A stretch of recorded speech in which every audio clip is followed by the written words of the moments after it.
Hello guys, how you doing? Welcome back to the Three Hammers. It's Luke, and this is the preview for the Watford versus West Ham game on Sunday. No podcast this week, guys. The news has been a bit dry, apart from Stuart Pearce being officially announced and a couple of injuries. There wasn't really much to talk about, so we left the podcast this week. But anyway, this is my preview of the Watford game.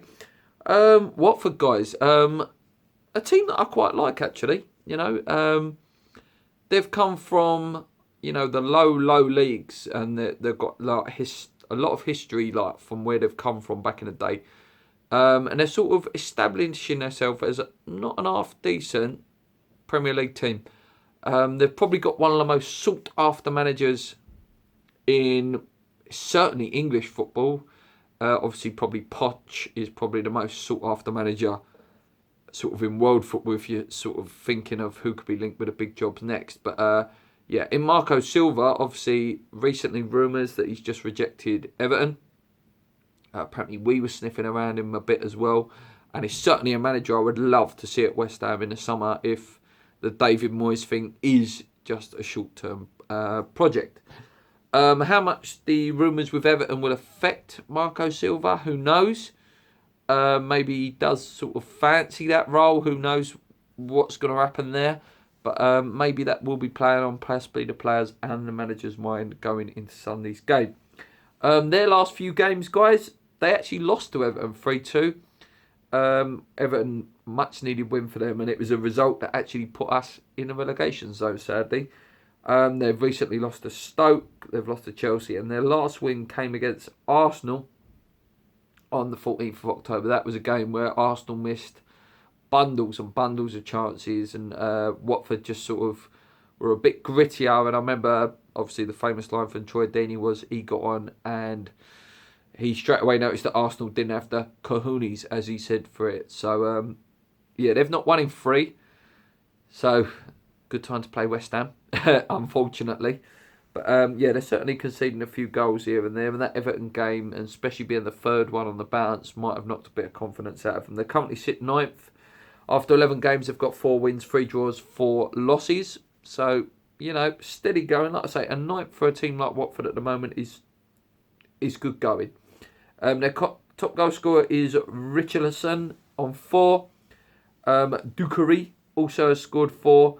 Etienne Capoue has scored 2. Tom Cleverley has also scored another one. I believe that Troy Deeney, their danger man, obviously suspended after the Joe Allen sort of when he strangled him. So that's one of their big danger men that's out. So that's a bonus for us. Looking at last season, guys, the last time we played them at Vicarage Road, it was 1-1, a penalty in the 3rd minute from Troy Deeney, and a goal from Andre Ayew for us. I don't think it was one of the most memorable games. I don't really remember much about it at all, if I'm honest with you. The home game, though, at the London Stadium, I do remember this game quite well. 2-0 up, absolutely cruising. Rabona cross from Dimitri Payet for Antonio. We was cruising, and I remember again Troy Deeney saying he went in at half time and he just basically said, "Look, these guys are taking the mickey out of us," and they come out and they absolutely tucked us in 4-2. Goals from Igalo, Troy Deeney, Etienne Capoue, and Joseph Hoblales. So recent history against them not great. 1 loss and 1 draw. Looking at us, guys, we're sitting 18th. Obviously, the last game was the bullet for Slav, new manager now in David Moyes, Stuart Pearce in as well. Also, Alan Irvine. So, turning a new leaf, hopefully, in a bit. There's definitely some positivity. Hopefully, we get a little bit of that bounce back from David Moyes. Doesn't appear to be the sort of manager that does that, but I'm hoping we do get something. Obviously, no Chicharito. He's pulled an hamstring, playing for Mexico. He's out for possibly 3 games. Rumours, no Mikel Antonio. And also another rumour I've just read that Winston Reid could possibly be out as well. Not definite, but he could possibly be out. So we've got some issues there in defence. It's going to be very interesting to see what lineup he puts out. Obviously, he's sort of forced his hand in some ways that he has to play Andy Carroll, really. You know, his defence possibly could include Declan Rice. We'll see. He's definitely said that he's going to give some kids a go. Listen, there's no Chicharito. You've got Saka, who doesn't want to be there. Andy Carroll will start. So I keep pushing and pushing and pushing. But I would love to see Tony Martinez on the bench. And I really, really hope we see him on Sunday. I really, really do.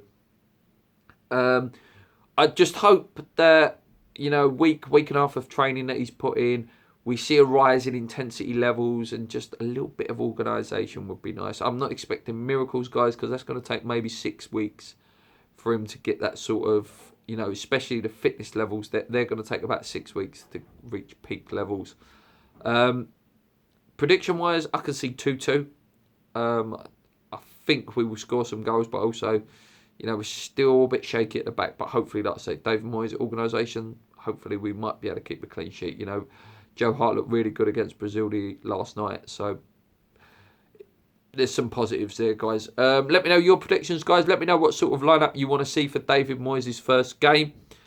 Would you like to see Marco Silva coming in the summer, or, you know, do you think he's got bigger fish to fry? Do you think West Ham maybe not the sort of level he'll be aiming for in the summer?